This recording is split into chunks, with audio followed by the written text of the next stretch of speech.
자, 다 같이 목사님 보고 메리 크리스마스. 메리 크리스마스. 오늘은 크리스마스인데요. 순서가 따로 하나 있습니다. 오늘은 서리 집사 임명식이 있는 날입니다. 우리 본문 말씀 하나 읽고 임명식을 진행하도록 하겠습니다. 함께 읽으시죠. 시작.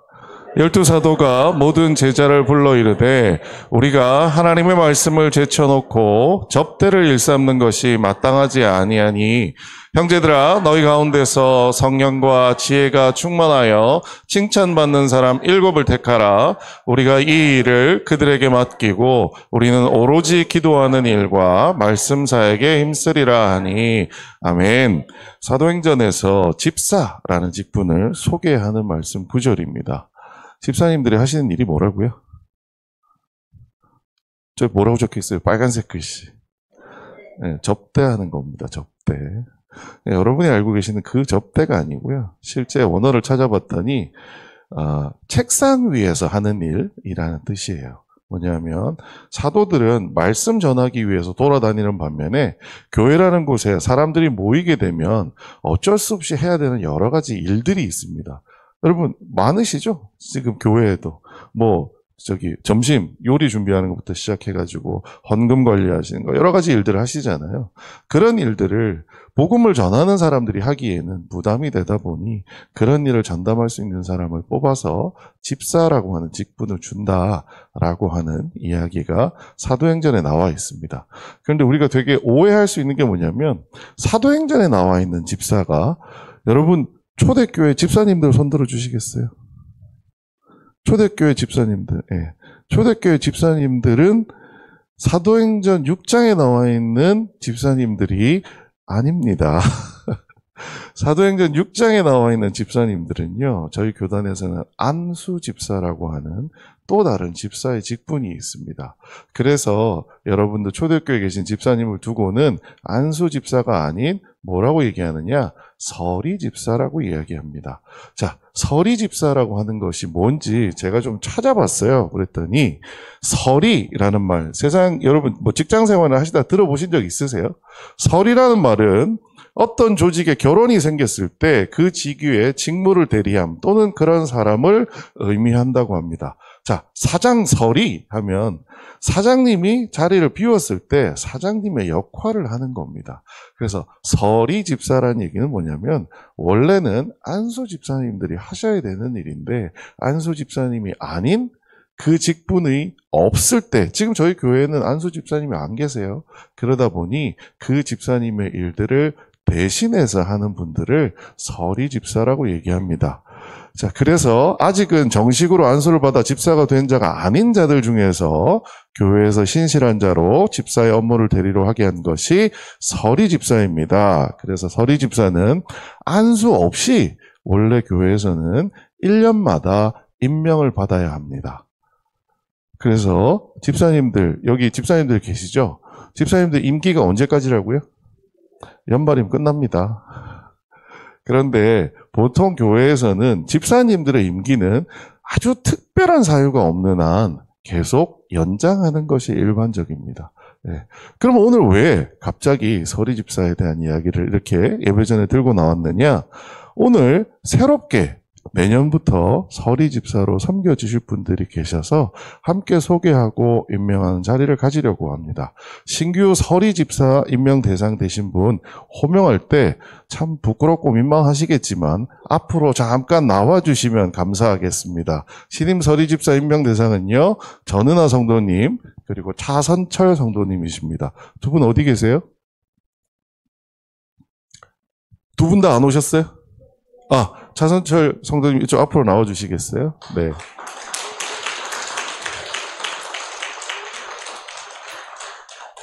네. 여기 앞에서 잠깐 나와주시고요. 자, 혼자 하시면은 너무 민망하니까요. 여러분, 집사님들 다시 한번 다 일어서 주시겠어요? 그 자리에서 그냥 일어서 주시면 됩니다. 집사님도 앞에 일어서 주시고요. 여러분, 서리 집사가 원래 교회에서 뭐 하는지 들어보신 적 있으세요? 그냥 집사의 직분을 받고 시키는 일을 하셨죠?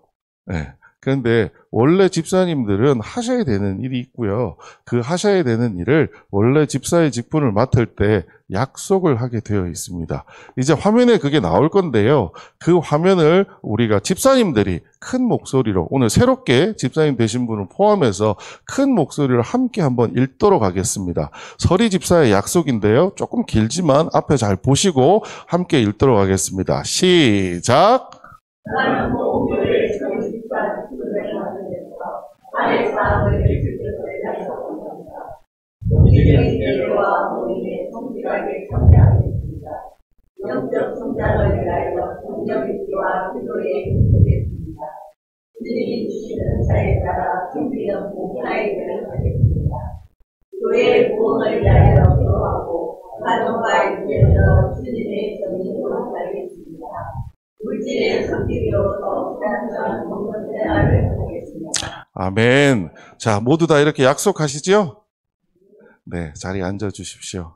자, 그래서 우리 차선철 성도님도 약속하시죠? 네. 예! 라고 약속을 해주셨기 때문에 이제 신임 서리 집사로 우리 차선철 성도님이 아니고요. 오늘부터 집사님이라고 불러주시면 좋겠습니다. 자, 박수 치기 전에요. 원래 제일 중요한 게 제일 첫 번째 그 직함을 불러드리는 겁니다. 우리 다 같이 차선철 집사님 축하드립니다. 한마디로 같이 축하의 말씀하겠습니다. 시작! 차선철 집사님 축하드립니다.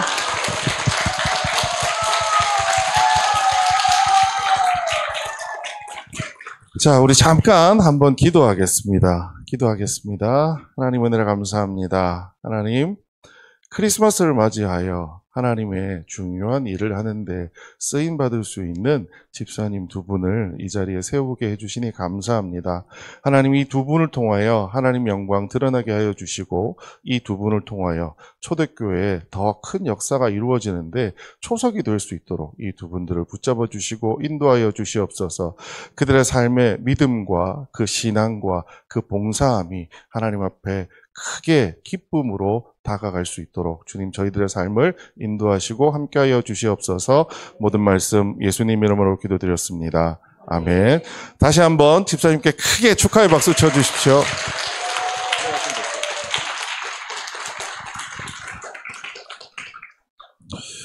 오늘은 크리스마스인데 할 게 많습니다. 네.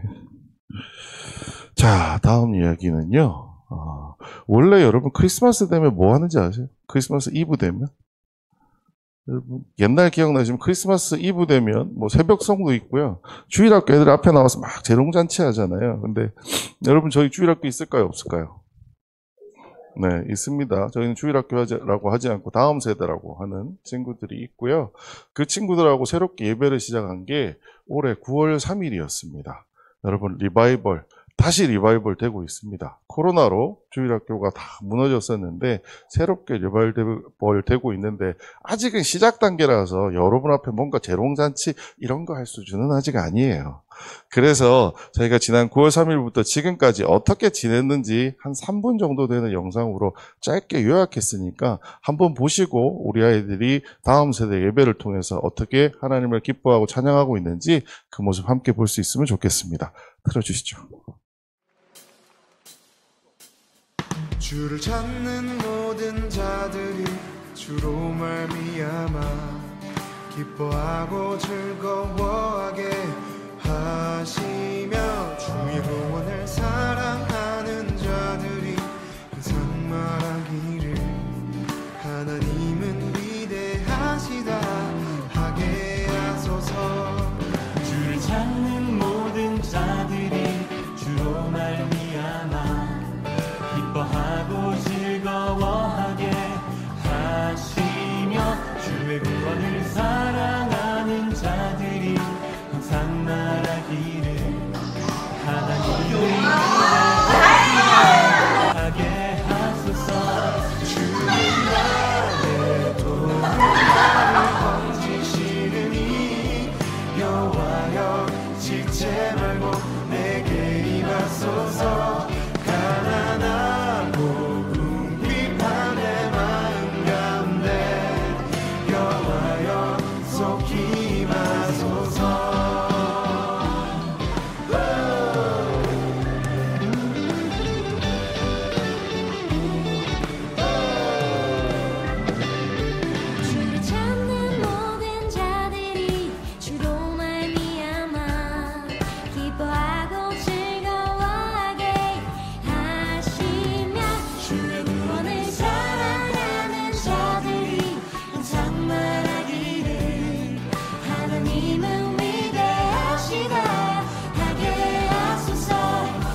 지체 말고 내게 임하소서. 가난하고 궁핍한 내 마음 가운데 여호와여 속히 임하소서. 주는 나의 도움 나를 건지시니 목대 이야 와이 내게 임하소서. 약간 바쁘구나. 궁핍한 내 마음 가운데 여호와여 속히 임하소서. 하나님의 마음 가운데 임하여 주시고 우리 마음 만져주신 주님만을 찬양합니다. 아멘.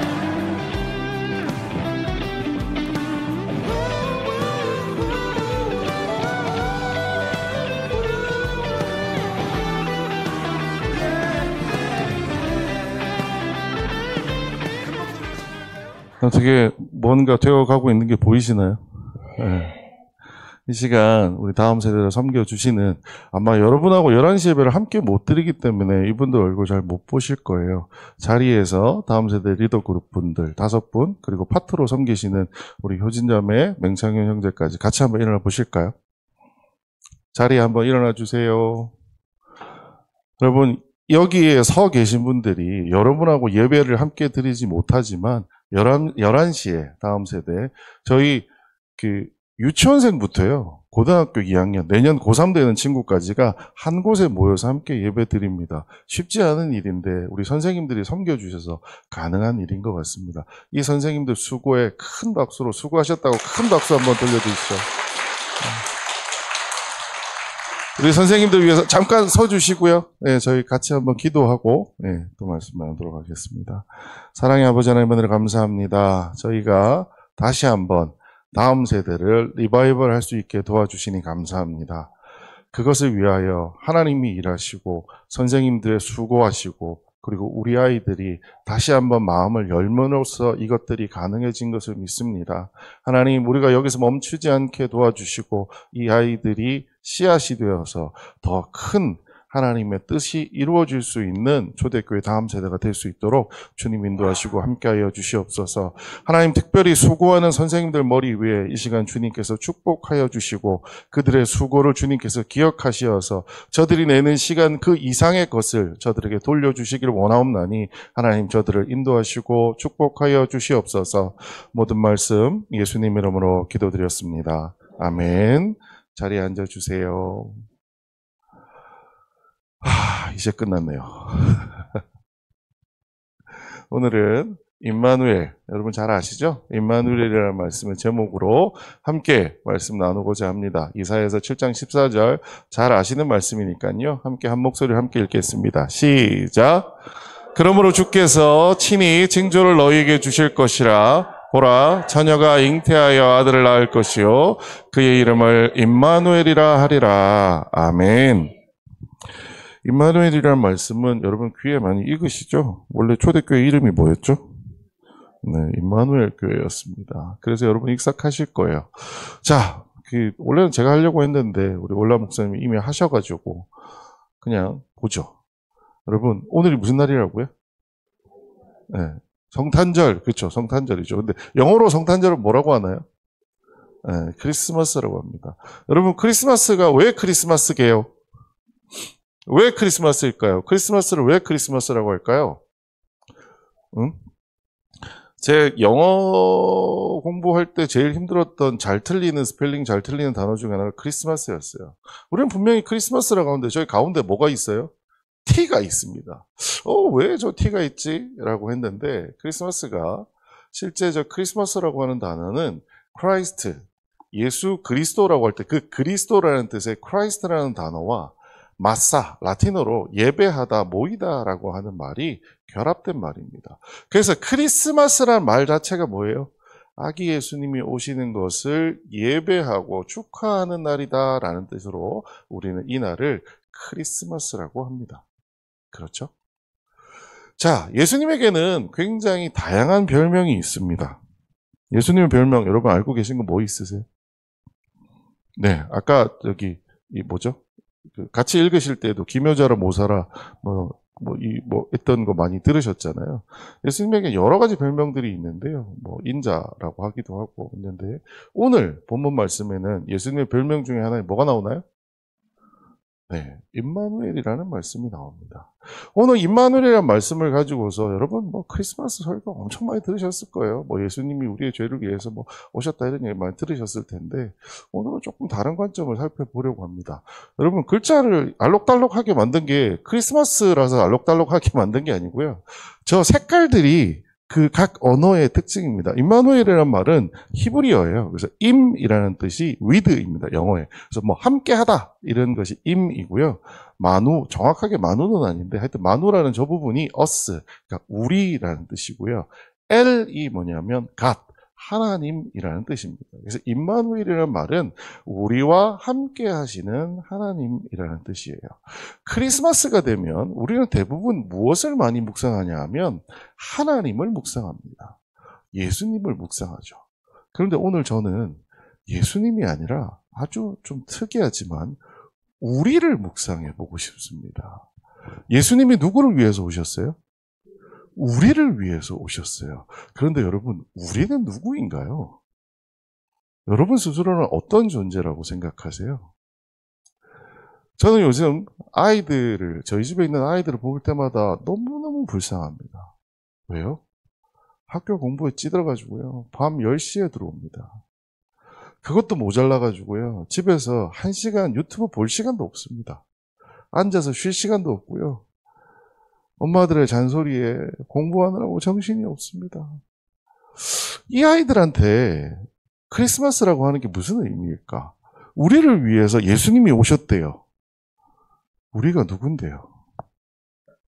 요즘 아이들을 보고 있으면, 그리고 직장생활 하시거나 사회생활 하시는 분들, 여러분 가만히 한번 생각해 보시죠. 여러분은 여러분 자신이 누구인지에 대해서 돌아볼 마음의 여유, 시간의 여유가 있으세요? 그러다 보니 크리스마스라고 하는 날이 되었을 때 예수님을 묵상하며 기뻐하자라고 얘기하지만 그 기쁨이 온전한 기쁨으로 다가오지가 쉽지가 않습니다. 왜요? 내가 힘들거든요. 내가 이렇게 힘든데 예수님이 오셨다고? 아니, 예수님이 2000년 전에 오셨는데 오늘 나는 왜 이렇게 힘든 거야?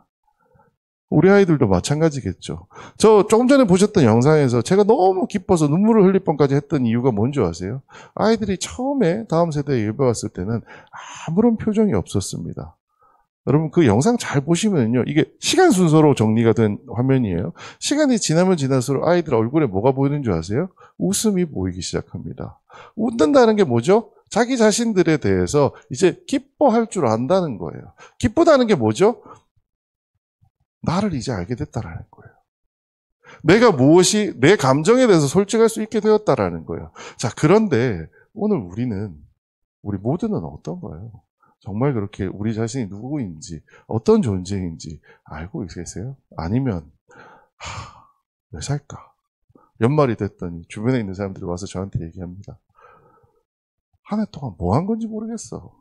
올해도 힘들었는데 내년은 더 힘들대. 야, 어떻게 살아야 돼? 라는 얘기를 수많은 사람이 하고 있습니다. 그런 시점에 우리는 크리스마스를 맞이했습니다.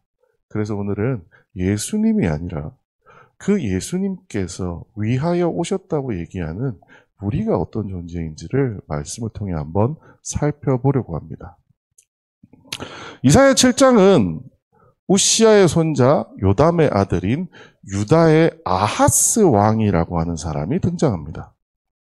여러분 이스라엘 역사 모르셔도 돼요. 오늘 그냥 간단하게 제가 설명드릴 건데요. 아하스라는 왕이 있을 때 남유다에 아람의 르신왕과 르말리아의 아들 이스라엘의 베가 왕이 올라와서 예루살렘을 쳤으나 능히 이기지 못하니라, 이렇게 되어 있습니다. 이 얘기를 좀 역사적으로 좀 정리를 해서 보면 우리나라도 남북으로 쪼개져 있죠. 이스라엘도 이사야 시절에는 북이스라엘과 남유다로 찢어져 있었습니다. 여러분, 굳이 우리끼리의 이분법으로 따져서 얘기하면 좋은 나라가 북이스라엘일까요? 아니면 남유다일까요? 남유다. 역시 초대교회는 성경 많이 읽으세요. 네. 남유다가 좋은 나라예요. 근데 그 남유다의 아하스 왕 때에 못된 나라, 그나마 못된 북이스라엘의 왕과 북이스라엘 약간 북쪽에 있었던 아람이라는 나라의 왕이 유대를 침공해 들어왔는데 다행히도 그들이 이기지는 못했다라는 말로 7장이 시작됩니다.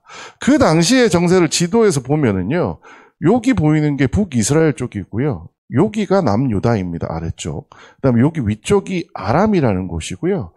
당시 이때 어떤 정세가 있었냐면 위쪽에 보시면 노란색 글 쓰는데 잘 보이실지 모르겠어요. 여기에 누가 있냐면 아수르라고 하는 아주 큰 강대국이 새롭게 생겨나고 있었어요. 이 아수르라고 하는 강대국은 점점 어디로 가고 싶어 할까요? 어디로 가고 싶어 할 것 같으세요?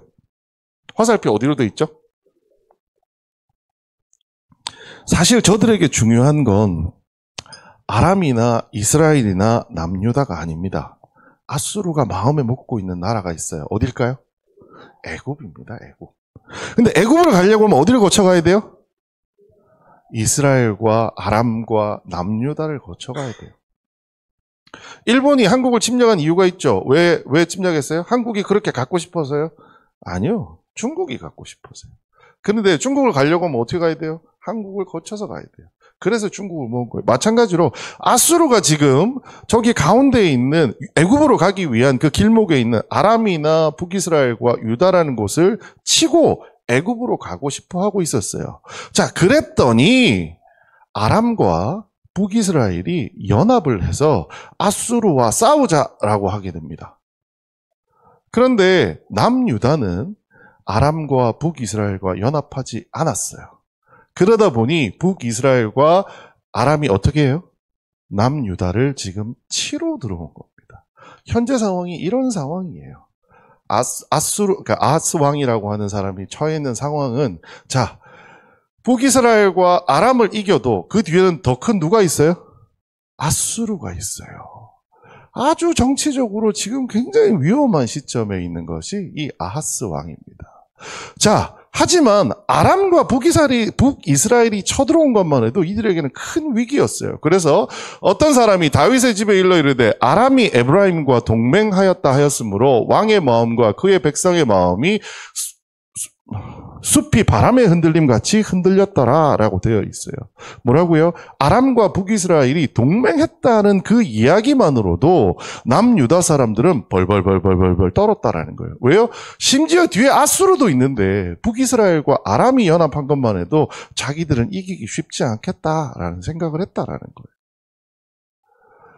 남유다에게 있어서는 정치적으로, 군사적으로 위기의 시점이 놓여지게 된 겁니다. 자, 그런데 그 이후에 등장하는 것이 바로 이사야 선지자가 등장합니다. 우리 이 말씀을 함께 읽어볼까요? 시작.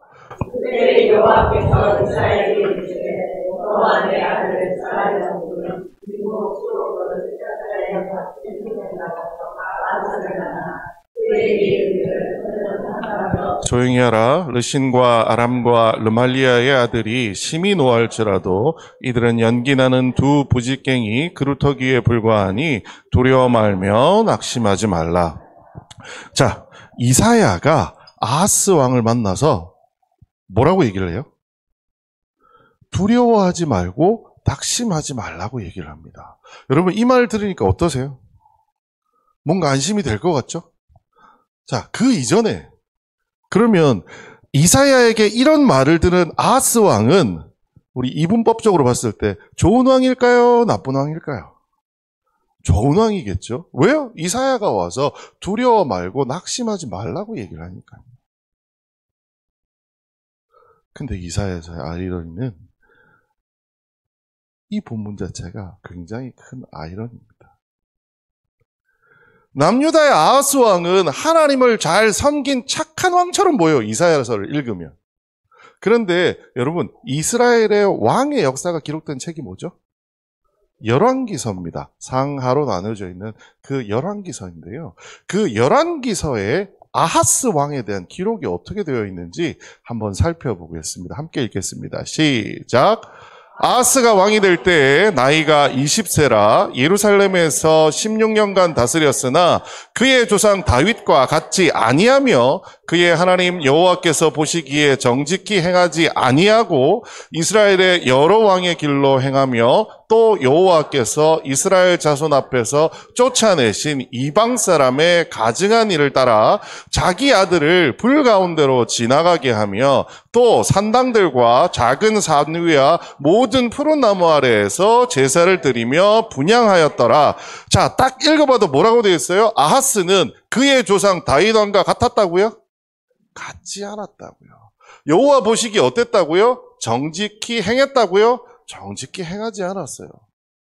그 다음에 아하스 왕에 대한 역대 기록 중에 하나가 뭐냐면 자기 아들 어디로 지나가게 해요? 이게 여러분 무슨 말일 것 같으세요? 여러분 인신공양이라고 들어보셨어요? 제물을 바치는데 뭐를 제물로 바쳐요? 사람을 제물로 바쳐요. 근데 그게 누구예요? 자기 아들을 제물로 바쳐요. 이스라엘 역사에 인신공양을 한 유대인은 이 사람밖에 없어요. 하나님이 이거는 레위기에서 절대로 하지 말라고 금한 일이에요. 그런데 그 일을 누가 했다고요? 아하스 왕이 했습니다. 이렇게 중대한 잘못뿐만 아니라 이 사람은요, 산당과 산위와 푸른 나무에서 제사를 지냈다. 하나님께 제사 지냈다는 게 아니에요. 온갖 잡신들한테 제사를 지내는 일에 열심히 했던 왕이라는 거예요. 아하스 왕은 좋은 왕이었을까요? 하나님 보시기에 훌륭한 왕이었을까요? 하나님이 이사야를 통해서 야, 두려워하지 마! 라는 이야기를 들을 만큼 괜찮은 왕이었을까요? 분명히 이 두 본문은 다른 사람을 얘기하고 있는 것 같습니다. 전 그래서 다른 사람인 줄 알았어요. 근데요, 우리 조금 전에 읽었던 7장과 이 본문에 있는 아하스 왕은 동일한 사람입니다. 아하스 왕은요, 역사적으로 역대급으로 하나님께 범죄한 왕입니다.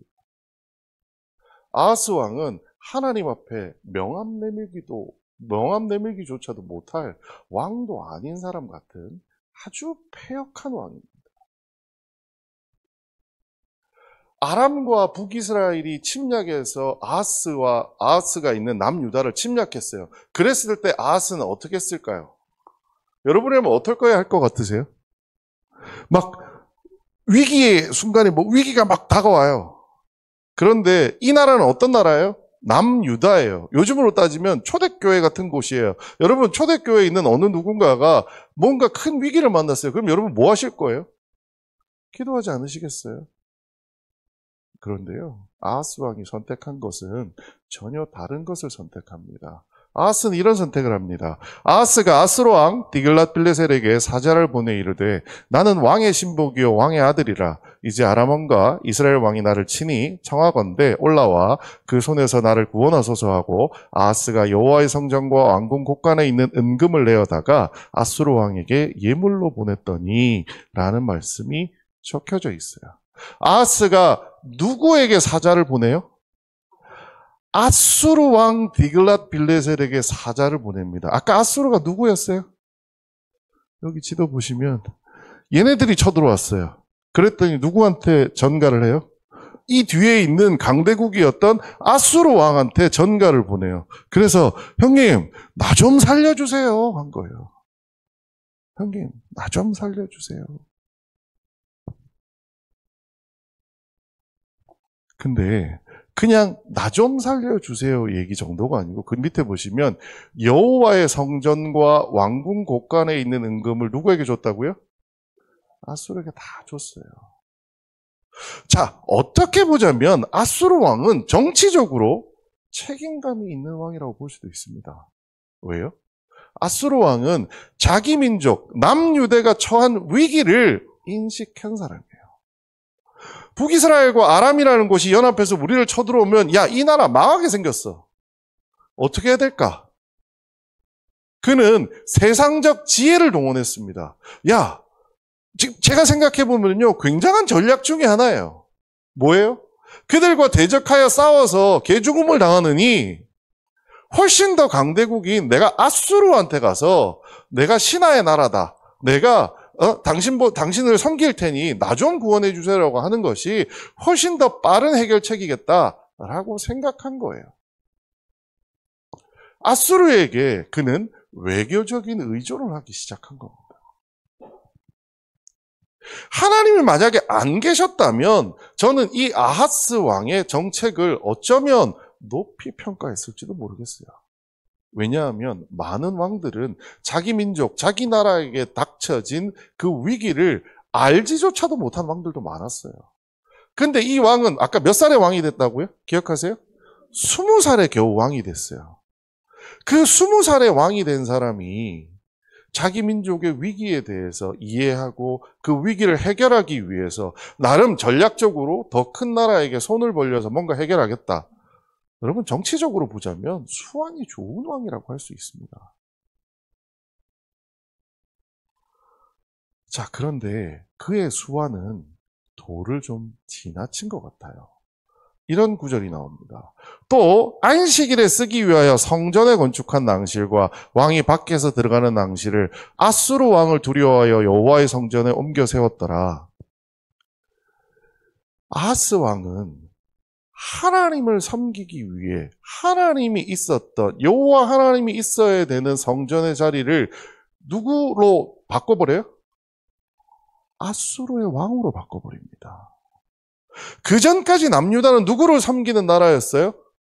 하나님, 여호와 하나님을 섬기는 나라였어요. 그런데 북이스라엘과 아람이 쳐들어오니까 갑자기 외교적으로 아수르를 섬기기 시작해요. 그런데 그 섬김의 수준이 어디까지 가느냐? 하나님의 자리를 대신해 버리는 거예요. 그게 아하스가 선택한 내 나라를 지키는 방법이었다라는 겁니다. 하나님이 섬기는 성전을 아수르 왕을 섬기는 성전으로 그는 바꾸어 버린다라는 거죠. 한마디로 얘기하면요. 하나님을 섬기던 남유다였습니다. 그런데 그 남유다가 위기를 만났더니 어떻게 돼요? 하나님이 없어집니다. 왜요? 하나님은 내가 원하는 방식으로, 내가 이해할 수 있는 방식으로 나를 구원해 줄 것 같지 않았던 거예요. 아하스 왕이 원했던 건 뭐예요? 북이스라엘과 아람을 좀 쫓아냈으면 좋겠다는 거예요. 하나님이 뭘 원하는 거 중요하지 않아요. 내가 원하는 방식으로 문제가 해결되기 위해서 내가 애쓰겠다라는 거죠. 전 여기까지 본문을 읽으면서 불과 지난 10년 사이에 저나 대한민국 사회를 한번 생각해 보게 되었습니다. 여러분 80년대만 해도 온 나라가 문제가 되면 제일 먼저 대통령이 찾아가는 데가 어디였는지 아세요? 교회를 찾아왔습니다. 그가 기독교인이 아니어도 상관없고요. 교회를 찾아와서 목사님, 나라 이런 위기를 위해서 함께 기도해 주세요. 라고 했던 것이 과거 우리의 모습이었습니다. 그런데 어느 때부터인가 이제 더 이상 우리는 정치와 종교가 이제는 그걸 표현하기를 결탁이라고 표현하더라고요. 원하지도 않고 해서는 안 되는 일이 되어버렸습니다. 대한민국에 더 이상 교회는 그다지 존경받는 곳이 아니었습니다. 90년대 재미있는 인터뷰를 제가 하나 기억하고 있습니다. 인터뷰가 아니라 어떤 분하고 이렇게 얘기를 나누던 그 기억이 나는데, 교회 가시죠? 라고 했더니 상대방의 대답이 뭐였냐면, 제가 아직 죄가 많아가지고요. 교회를 못 가겠습니다. 제가요, 좀 착하게 살게 되면 교회 가겠습니다. 라는 이야기를 들은 적이 있습니다. 자, 그 당시에 교회는 어떤 곳이에요? 죄가 있는 사람이 오는 곳이에요? 죄가 없는 사람이 오는 곳이에요? 교회 이미지 참 좋았어요. 그렇죠? 근데 요즘은 어떤가요? 제가 와서 우스갯소리처럼 가끔씩 말씀드리는데, 너 아직 그런 데 다니냐? 라고 묻는 그런 교회가 되어버렸습니다. 대한민국에 하나님이 계신가요? 걱정되는 얘기지만 저는 대한민국에 하나님이 없는 것 같습니다. 게다가 더 놀라운 것은 하나님이 비어있는 자리에 뭐가 들어가 있죠? 내가 들어가 있습니다. 내가 가진 돈이 들어가 있고요. 내가 가진 권력이 들어가 있습니다. 왜요? 내가 닥쳐진 문제를 내가 해결하려고. 그게 우리의 모습입니다. 그렇지 않나요? 우리가 가졌던 우리의 문제를 내가 해결하다 보니 뭔가 해결되는 것 같았어요. 그런데 설교 서두에 말씀드렸다시피 그 해결된 것 같은 이 세상이 여러분 살기 좋으세요? 저는 경험해보지 못했던 그 가난의 시절이 지나면 만사가 형통할 줄 알았던 우리 아버지 삼촌 세대들이 이제는 세상을 보며 한탄하신답니다. 부자가 안 됐다면 차라리 나았을 텐데. 여러분은 어떻게 생각하세요? 하나님이 없어진 그곳에 뭐가 있다고요? 돈이 있습니다. 하나님이 없어진 그곳에 뭐가 있다고요? 권력이 있습니다. 아하스 왕 때랑 다를 게 아무것도 없습니다. 저는 이 아하스 왕 때의 모습을 보면서 처음 이 말씀을 묵상할 때는 정말 울었습니다. 아, 내가 아하스 왕처럼 살고 있었구나. 하나님의 자리를 하나님이 아닌 다른 걸로 갈아치우고 있었구나 라는 생각을 하게 되었습니다. 자, 그런 아하스 왕에게 이사야가 와서 얘기합니다. 뭐라고요? 두려워 말라, 낙심하지 말라. 이게 말이 되는 소린가요? 이게 말이 되는 소린가요? 이런 말도 안 되는 패역한 왕에게 하나님은 자신이 사랑하는 선지자 이사야와 그의 아들 보내가지고 두려워하지 말며 낙심하지 말라고 얘기한다라는 거예요. 이게 말이 되나요? 하나님 도대체 왜요?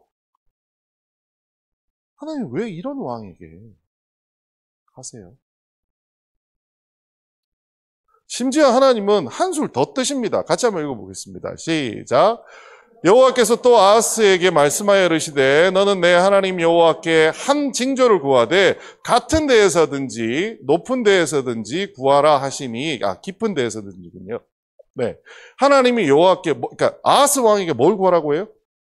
징조를 구하라고 해요. 하나님이 이게 무슨 말씀이냐면 아하스 왕, 너 나 못 믿겠지? 너 나 못 믿겠지? 알아. 네, 그거 이해한다니까. 그러면 내가 너를 하나님이 말씀하시는 거예요. 내가 나를 믿게 해줄 테니까 너 뭐든지 나한테 기적을 구해봐. 그러면 내가 너한테 그 기적을 보여줄게. 그러면 너 나 믿을 수 있지 않겠어? 너 아수르의 왕이 아니라 이제 나를 다시 섬기지 않겠어? 라는 거예요. 저는 이 구절을 읽는데 하나님께 죄송한 표현입니다. 하나님 왜 그렇게까지 하세요? 하나님 뭐가 모자란 게 있다고요? 왜 이렇게 비굴하게 그 아하스 왕에게 당신 싫다고 떠난 사람 그냥 어디 번개라도 확 던져가지고 죽였으면 좋겠는 그 존재에게 왜 징조를 구해라. 내가 그거를 너한테 보여줘서 네가 나를 믿게 해주겠다는 얘기까지 하시면서 이렇게 비굴하게 하시는 거예요. 저는 화까지 나더라고요. 아하스 왕은요 정말 대단한 왕입니다. 거기다 대고 뭐라고 얘기하냐 같이 한번 읽겠습니다. 시작. 아하스가 이르되 나는 구하지 아니하겠나이다. 나는 여호와를 시험하지 아니하겠나이다 한지라. 자, 누가 들으면 이렇게 들려요. 나는 여호와를 시험하지 아니하겠나이다. 내가 감히 어떻게 하나님을 시험하나요? 이런 말로 들릴 수 있습니다. 그런데요, 요즘 애들 표현으로 이 말을 해석하면 이겁니다. 관심 없는데요. 하나님 나 관심 없는데요. 징조고 나발이고 더 필요 없는데요.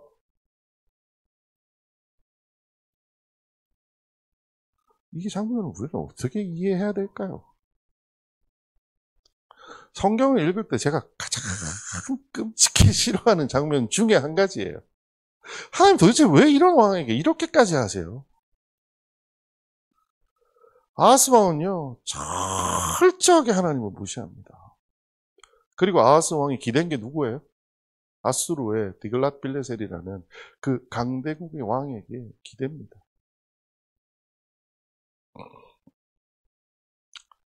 앞에도 말씀드렸지만 아하스 왕에게 중요했던 것은 내 나라와 내 백성을 내 방식으로 구하는 거였어요. 여기서 제일 중요한 게 뭐예요? 나예요, 나. 아하스 왕 자기 자신입니다. 내가 이 백성을 구하고 내가 이 나라를 구하는 이유도 뭐예요? 내 거니까요. 그래서 중요한 게 뭐예요? 내 방법이에요. 내 방식이에요.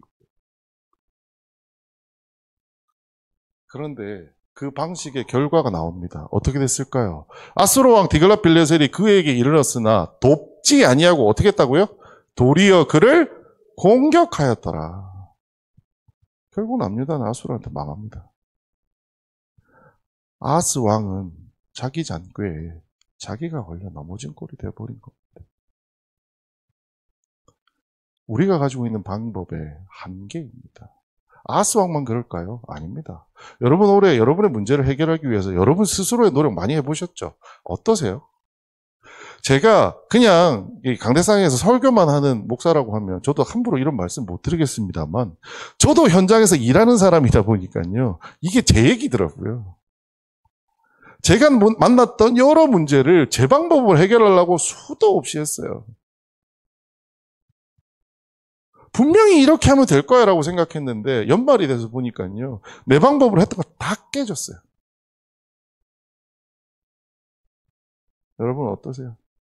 2023년 이제 한 주 남았습니다. 한 주 남아서 여러분의 2023년을 돌이켜 보셨을 때 여러분의 삶은, 여러분의 방법은 소용이 있던가요?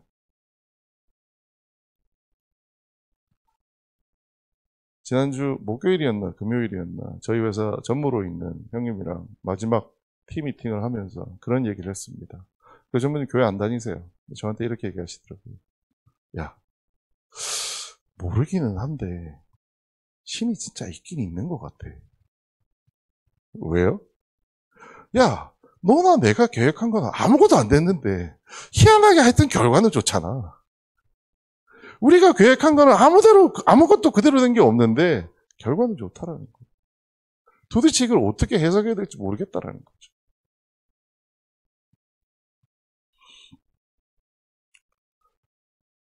이사야가 아하스를 책망합니다. 이사야가 이르되 다윗의 집이여 원하건대 들을지어다. 너희가 사람을 괴롭히고서 그것을 작은 일로 여겨 또 나의 하나님을 괴롭히려 하느냐. 아하스의 왕의 책임감은 좋습니다만 아하스 왕의 방법이 한계가 있을까요? 없을까요? 한계가 있어요. 아하스의 왕의 방법은 해결책이 되지 못합니다. 그래서 그의 백성을 오히려 피곤하고 힘들게 만듭니다. 그의 나라가 망하게 되어버립니다. 그걸로도 모자라서 아하스 왕은 하나님이 도와주겠다라고 얘기하는데도 어떻게 해요? 무시합니다. 그래서 이사야는 책망을 하죠. 그런데 정말 놀라운 건 이게 7장 13절이에요. 여러분 7장 14절이 뭐예요? 이거예요. 같이 읽겠습니다. 시작. 그러므로 주께서 친히 징조를 너희에게 주실 것이라. 보라, 처녀가 잉태하여 아들을 낳을 것이요 그의 이름을 임마누엘이라 하리라. 여러분 이 본문이 여기에서 나옵니다. 우리 맨날 여기만 잘라서 읽었잖아요. 이 본문이 뭔가 굉장히 거룩하고 좋은 환경에 나올 거라고 생각들 하셨을 거예요. 그런데요, 이 장면에 나옵니다. 지독하게 하나님을 무시한 그 아하스 왕의 잘못을 책망한 끝에 나온 얘기가 뭐냐? 친히 징조를 너에게 주실 것이고 처녀가 잉태하여 아들을 낳을 것인데 그의 이름이 뭐라고요? 임마누엘이라 할 거라는 거예요. 이 말뜻이 뭐냐면요. 네가 아무리 거부해도 나는 널 구해줄 거라는 뜻이에요. 아하스야, 네 아무리 그 잔재주 가지고 뭘 해보겠다고 하고 네가 나를 거부하고 뭘 해도 내가 친히 징조를 너에게 보여준다. 뭐예요? 네가 싫다고 해도 내가 해줄게. 내가. 그게 이 구절의 핵심의 메시지입니다. 내가 해줄게. 네가 나를 거부했지만 내가 해줄게. 하나님께 중요했던 것은요, 아하스와 같이 자기 자신이 아니었습니다. 하나님께 중요했던 건 뭐냐면요. 약속이었습니다. 어떤 약속일까요? 같이 한번 읽어보겠습니다. 시작.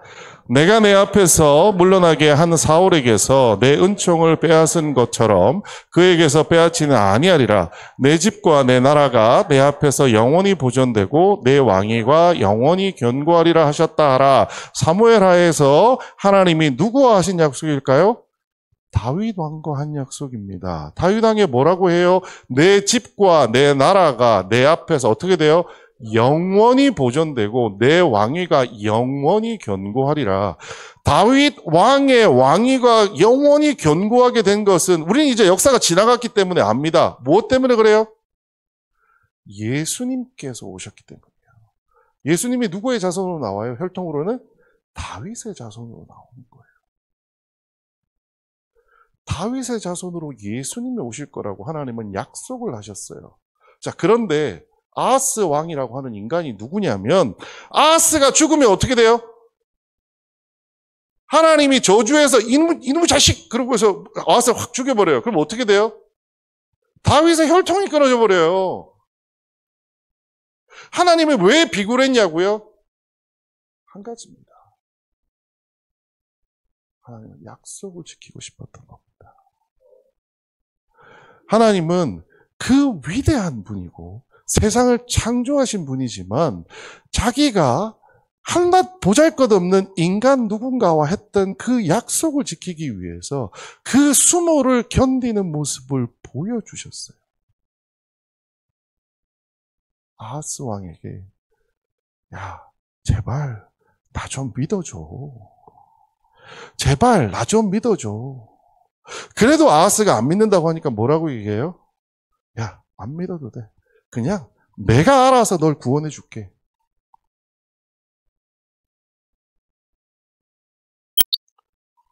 그래서 나온 얘기가 뭔가요? 처녀가 잉태하여 아들을 낳을 것이요. 여러분, 처녀가 잉태한다는 말이 무슨 말일까요? 우리는 뭐 맨날 마리아 얘기로만 생각을 하니까. 사실 이 본문에서 처녀가 잉태한다는 얘기는요, 남편이 없어도 된다는 거예요. 그 얘기 무슨 얘기예요? 아하스 왕, 너 없어도 된다라는 거예요.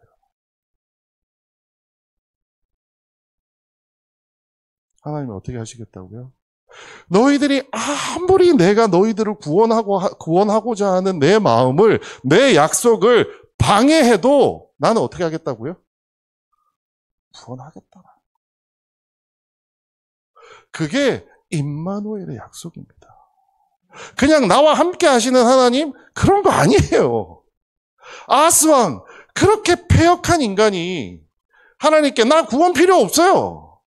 내 문제 내가 해결한다니까요.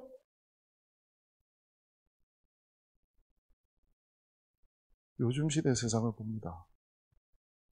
우리는 어떤가요? 하나님이 필요한 시대인가요?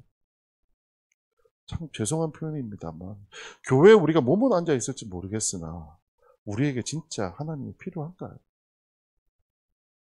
아니면 우리도 아하스 왕처럼 인간의 지혜를 가지고 아수르의 디글랏 빌레셀과 연합하는 것으로 하나님을 대신하려고 하고 있지 않나요?